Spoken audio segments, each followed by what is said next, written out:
우리 함께 외쳐볼까요? 자, 베델로 올라가자. 베델로 올라가자. 다시 한번 주먹 한 손 이렇게 딱 주먹 쥐시고, 자, 베델로 올라가자. 베델로 올라가자. 다시 베델로 올라가자. 다시 베델로 올라가자. 그래요. 오늘 이 예배를 통하여 저와 여러분의 마음이, 저와 여러분의 걸음걸음이 하나님의 집인 베델로 올라가는 역사가 일어나기를 주님의 이름으로 축원합니다. 오늘 본문의 사건은 지금으로부터 3900년 전의 사건입니다. 3900년 전에 야곱이라는 사람이 약복 강가에서 기도를 하고 씨름을 합니다. 기도를 하고 천사와 씨름을 해서 이깁니다. 야곱은 기도의 사람이 되어 이제 숫꽃이라는 동네에 와서 사는데 어떤 모습으로 살아가고 있습니까? 창세기 바로 그 앞장 34장 앞쪽에 33절 17절 말씀 한번 보도록 할게요.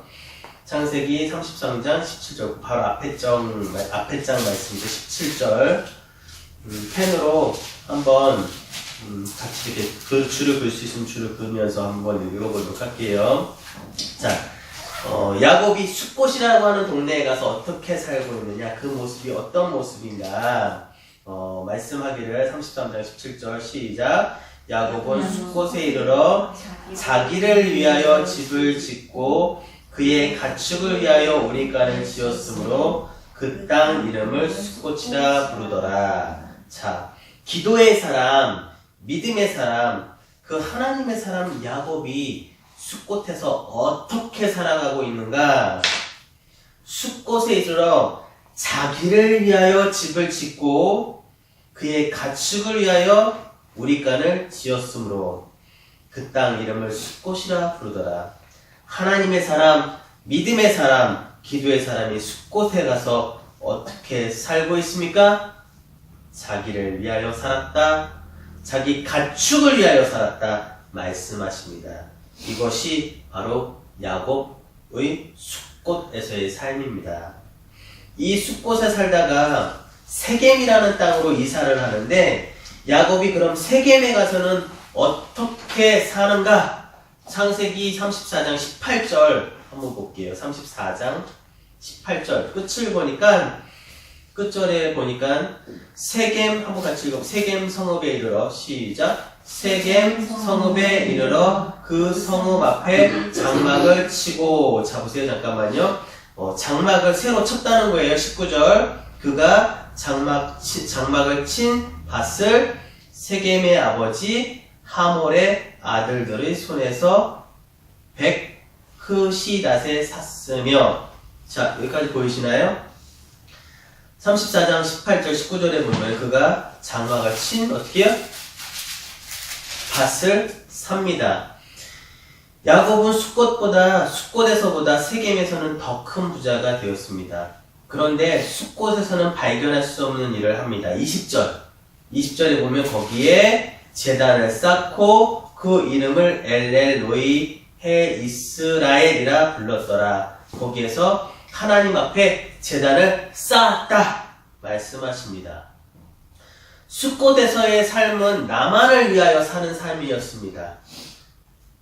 그러나 세겜에 가서 이제 영적으로 철이 들어 나만을 위해 사는 삶이 아니라 어떻게 해요? 하나님을 위한 삶이 시작되어집니다. 하나님 앞에 예배하는 삶, 제사를 드리는 삶이 세겜에서부터 시작되어집니다. 그런데 하나님만을 위하여 사는 삶이 아니라 오늘 창세기 34장 18, 19절에 보니까 나를 위한 삶을 살고 남은 마음을 가지고 하나님을 위한 삶을 시작합니다.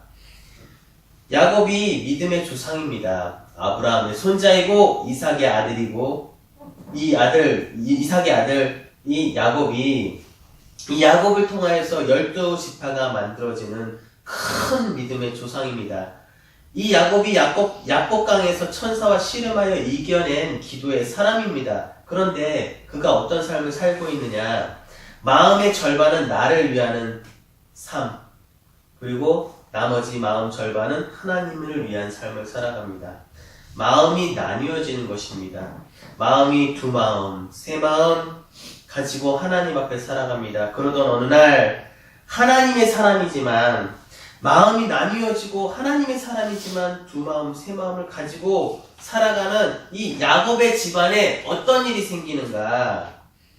야곱의 딸 디나가 시장 구경을 나아갔다가 몹쓸 짓을 당하고 맙니다. 이 소식을 들은 야곱의 아들들은 칼을 떼어들고 그 몹쓸 짓을 한 사람들이 사는 곳의 남자들을 다 진멸해버립니다. 그리고 그 여자와 아이들을 사로잡아 종으로 만들어버리고 그 사람들의 가축 소유물을 다 도적질을 합니다. 그리고 나서의 이야기가 바로 오늘 함께 보신 말씀의 본문입니다. 지금 하나님의 사람의 집안이 아닙니까?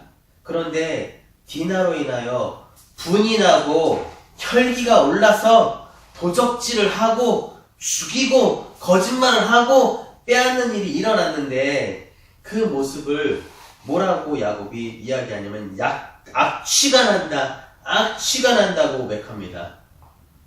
가나안 족속, 브리스 족속, 지금 성 옆에 살고 있는 다른 족속들이 이 사실을 알게 되면 야곱과 야곱의 집안은 끝이 나는 것입니다.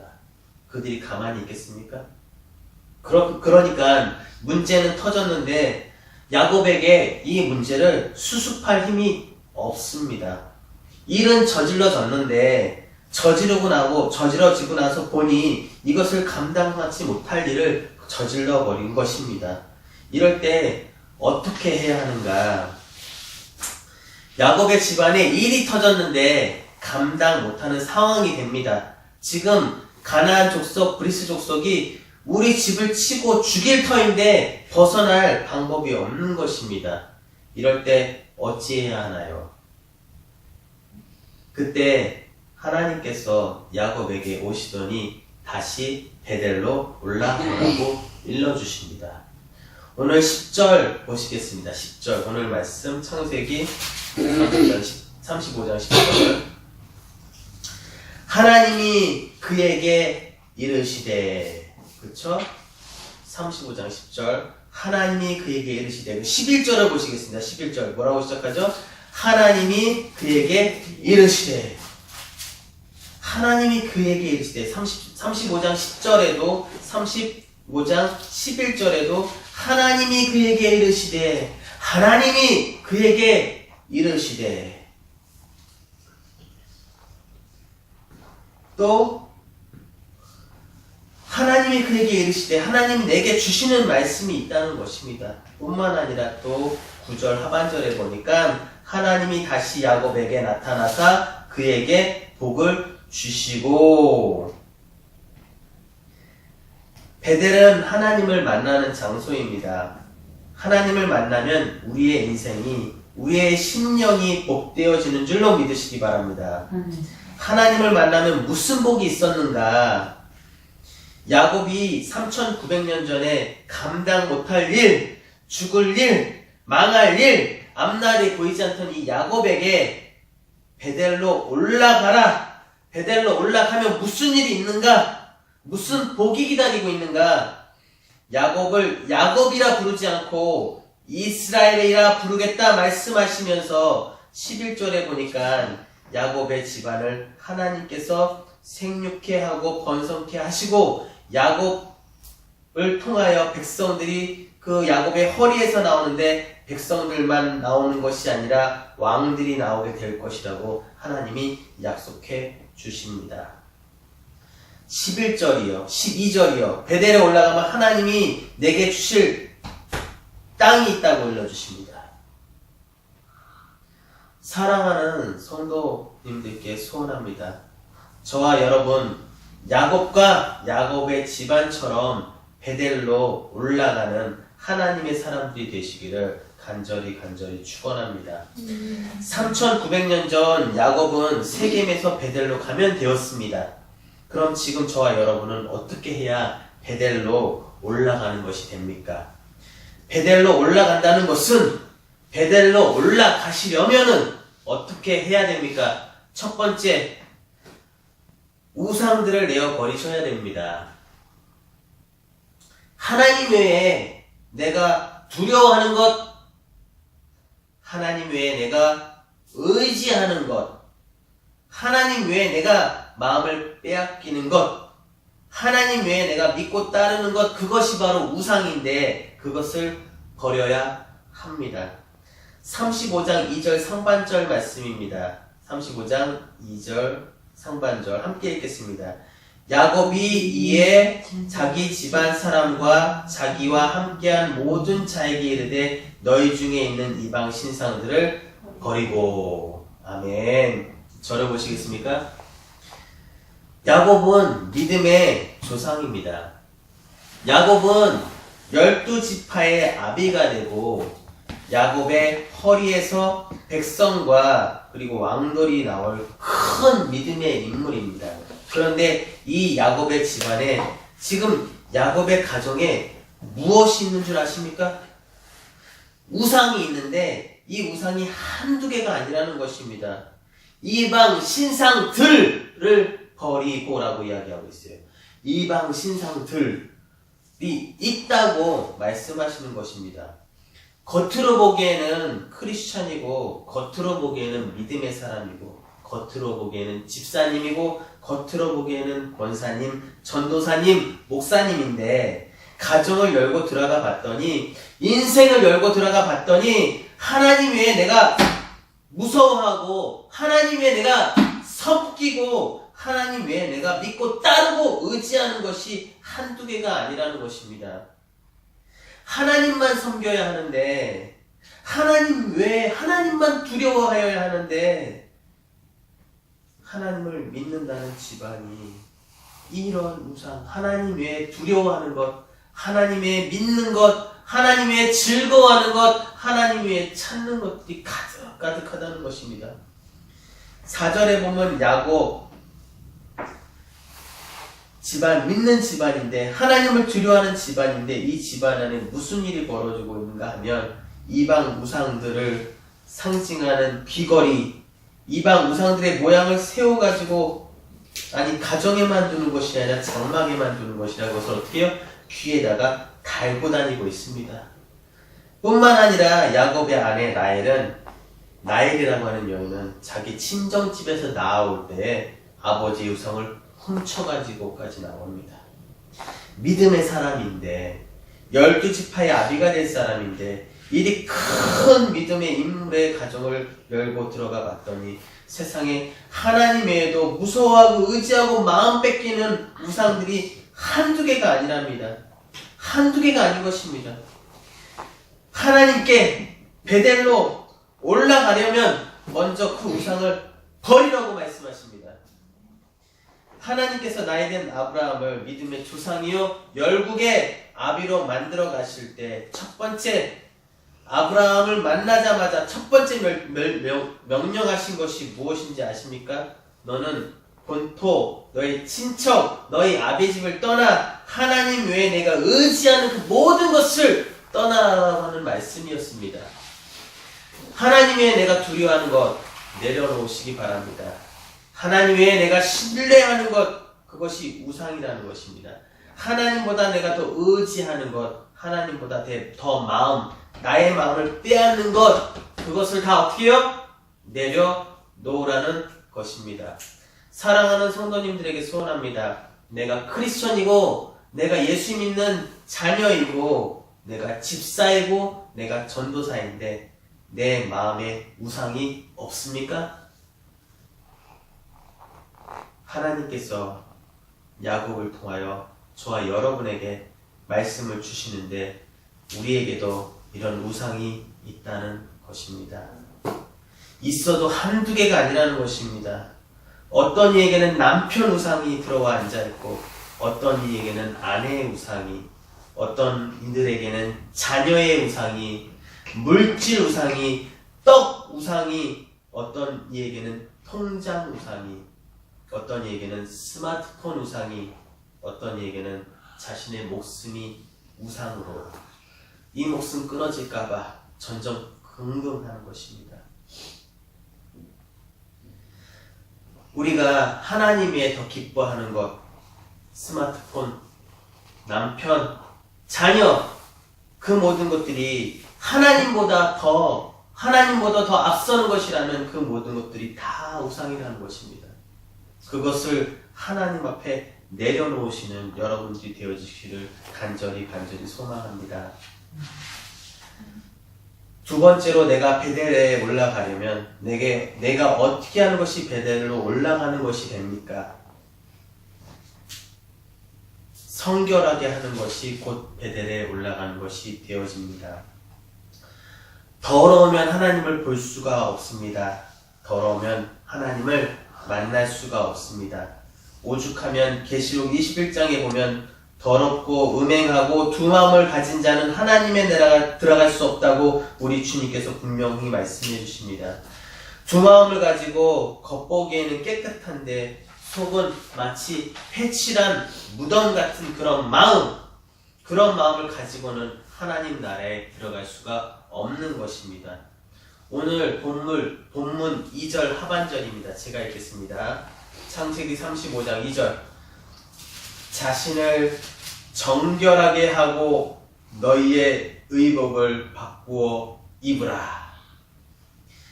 베델에 올라가려면 정결해야 합니다. 마음이 정결해야 하고 그리고 몸도 정결해야 하지만 겉으로 드러나는 부분까지 정결해야 된다고 일러주십니다. 내가 늘 입던 옷마저 벗어버리고 새 옷으로 바꾸어 입으라는 것입니다. 무슨 말인가 하면 늘 내가 발걸음을 가던 곳을 가지 말라는 것입니다. 내가 늘 눈길이 가던 것 이제는 가지 말라는 것입니다.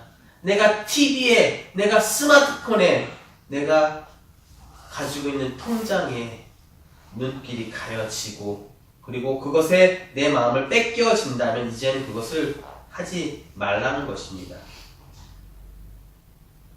성결해야 한다. 성결해야 된다. 주님께서는 우리는 말씀해 주십니다. 죄와는 우리를 죄짓게 하는 그것과는 피가 흘리기까지 싸우라고 우리 하나님께서 일러주십니다. 죽도록 싸우고 죽어도 싸우고 천국 가는 그날까지 싸워야 될 대상이 있는데 그것이 무엇인가 하면 바로 우리의 죄인 것입니다. 그렇지 않으면 성도라 할지라도 직분자라 할지라도 어둠의 견고한 진이 우리 마음에 들어와 아예 콘크리트로 집을 지어버리고 만들어버려서 어둠 권세 잡은 자들이 내 마음에 떡하니 자리를 잡고 앉아있게 되어진다는 것입니다. 사랑하는 성도님들께 소원합니다. 예수님의 이름, 예수님의 보혈로 우리 마음에 있는 어둠의 견고한 진들을 깨워주시는 날들이 되어지시기를 주님의 이름으로 축원합니다. 죄는 방치하는 것이 아니라 내버려두는 것이 아니라 죄는 즐기는 것이 아니라 찢어서 쪼개버려야 될 대상인 것입니다. 하나님의 소원이 무엇인 줄 아십니까? 바로 저와 여러분들이 정결해지는 것입니다. 우리가 정결하고 성결하면 거룩하면 깨끗하게 되면 하나님이 주실 것이 정말로 많다고 말씀하십니다. 그러기에 우리는 성결함을 그러기에 우리에게 하나님이 가지신 소원은 바로 성결함이며 우리의 성결함은 곧 하나님의 명령인 것입니다. 로마서 12장 1절에 이렇게 써 있습니다. 그러므로 형제들아 내가 하나님의 모든 자비하심으로 너희에게 권하노니 너희 몸을 하나님이 기뻐하시는 거룩한 산 제물로 드리라. 이는 너희가 드릴 영적 예배니라. 너희는 이 세대를 본받지 말고 오직 마음을 새롭게 함으로 변화를 받아 하나님의 선하시고 기뻐하시고 온전하신 뜻이 무엇인지 분별하도록 하라. 남들은 다 한다 할지라도 아닙니다. 이 세대를 본받지 말고 거룩해야 한다는 것입니다. 거룩해져야 한다고 말씀하십니다. 나의 손이 거룩해야 되고 나의 몸이 거룩해야 되고 나의 발이 거룩해야 되고 나의 눈이 거룩해야 되고 나의 입이, 나의 귀가, 나의 마음이, 나의 생각이 거룩해야 된다. 그것이 하나님 앞에 드릴 영적 예배다. 우리 하나님께서 일러주십니다. 우리 가운데 혹시 거룩을 잃어버린 이가 있다면 이 거룩이 회복되어지시는 주님의 날이 되어지기를 주님의 이름으로 축원합니다. 거룩을 지켜내는 이가 있다면 그 거룩을 더 지켜내는 하나님의 종들이 되시기를 주님의 이름으로 축원합니다. 마지막으로 이렇게 버리고 선결한 후에 그럼 무엇을 하라고 말씀해 주십니까? 바로 베델의 예배를 드리라고 말씀하십니다. 숲곳의 예배가 아니라 세겜의 예배가 아니라 베델의 예배를 드리라고 하십니다. 숲곳의 예배는 나밖에 없는 예배, 나만을 위한 예배, 나만을 위해 살아갔던 예배, 내 즐거움, 나를 위하여 살아갔던 그런 예배라고 한다면은 세겜의 예배는 나도 있고 하나님도 있고 나도 절반 있지만 하나님도 절반 있는 그런 나뉘어진 예배였던 것입니다. 두 마음, 세 마음 나누어졌던 예배였던 것입니다. 그런데 베델의 예배는 어떤 예배냐? 베델의 예배는 한 분 하나님만 계시는 예배가 되어지시는 것입니다. 예배는 한 분 하나님만 영광을 받으시는 것입니다. 베델의 예배는 어떤 예배인가? 3절을 보겠습니다. 우리가 일어나 베델로 돌아가자. 내 환난 날에 내게 응답하시며 내가 가는 길에 나와 함께 하신 하나님께 내가 거기서 제단을 쌓으려 하노라 하매 베델이 어디입니까? 환난 날에 내가 기도하다가 나한테 응답하신 하나님을 만나는 그곳! 그러니까 베델은 기도의 장소였습니다. 그거 아십니까? 사막의 복판에 어려워진 것과 같을 때 살 길이 안 보이고 살 방도가 전혀 없는 것 같을 때 하나님 앞에 그때 부르짖는 기도, 그 기도는 다른 기도와 다릅니다. 길이 없을 때, 길이 막히고 내 앞에 아무것도 없고 광야의 한복판에서 하나님 외에 아무도 없는 곳, 내가 하나님 앞하여 하나님께 향하여 부르짖을 때 그때의 소리가 달라집니다. 3절 우리가 일어나 베델로 올라가자. 내 환난 날에 내게 응답하시며 내가 가는 길에서 나와 함께 하신 하나님께 내가 거기서 제단을 쌓으려 하노라 하매. 환난 날에 나와 함께 하신 하나님, 베델은 환난 날에 나를 버려두시지 아니하시고 함께 동행하시고 지켜주신 하나님을 만난 것이 바로 베델이라는 것입니다. 야곱은 하나님의 백성이고 하나님의 택한 축복된 사람이었습니다. 할아버지의 하나님인 줄 알았고 아버지의 하나님인 줄 알았지만 할아버지 아브라함의 하나님, 아버지였던 이삭의 하나님인 줄로만 알았던 그 하나님이 아닌 내 하나님, 나의 하나님이었다는 것입니다. 나를 불쌍히 여겨주시고 나를 살려주시는 하나님, 나와 동행해주시는 하나님, 광야의 한복판에서, 사막의 한복판에서 내 아버지도 내 어미도 나와 함께하지 않았던 그곳에서 나와 함께하신 그분이 바로 나의 하나님이시라는 것입니다. 하나님이 어떤 하나님입니까? 환난 날엔 날 만나주시고 날 지켜주시고 함께해 주신 하나님이라는 것입니다. 그러니까 지금까지 하나님은 야곱에게 오셔서 야곱아 세겜의 예배 드리지 말고 베델의 예배를 드려라 말씀하는 것입니다. 베델의 예배 무슨 예배입니까? 처음 눈물이 있던 예배, 처음 기도가 있던 그 예배, 처음 뜨거웠던 찬양이 있던 그 예배, 처음 하나님 앞에서의 첫 예배, 감격에 겨워 드리던 그 예배, 그 예배를 드려라. 그 기도를 드려라. 그 찬양을 해라. 그 마음을 가져라. 처음 마음처럼 처음 사랑이 있는 예배를 드려라. 우리 하나님께서 그걸 요구하고 계시는 것입니다. 사랑하는 성도님들께 소원합니다. 저와 여러분들 눈물이 달라지시고 기도가 달라지시기를 주님의 이름으로 축원합니다. 하나님 앞에 소리가 달라지시고 찬양이 달라지시고 예배가 달라지시기를 주님의 이름으로 축복합니다. 첫 번째 순종, 첫 번째 헌신, 첫 번째 그 마음 우리가 가지고 있었습니다. 그 마음, 그 눈물, 그 기도, 그 순종, 하나님께 그것을 가지고 가는 예배, 그것이 곧 베델의 예배인 것입니다. 오늘 예배를 통하여 베델의 예배가 회복되어지고 베델의 기도가 회복되어지시기를 주님의 이름으로 축복합니다. 3900년 전 야곱에게 주셨던 이 약속이 저와 여러분께 주시는 약속이 되어지시기를 주님의 이름으로 축원합니다. 함께 기도하겠습니다.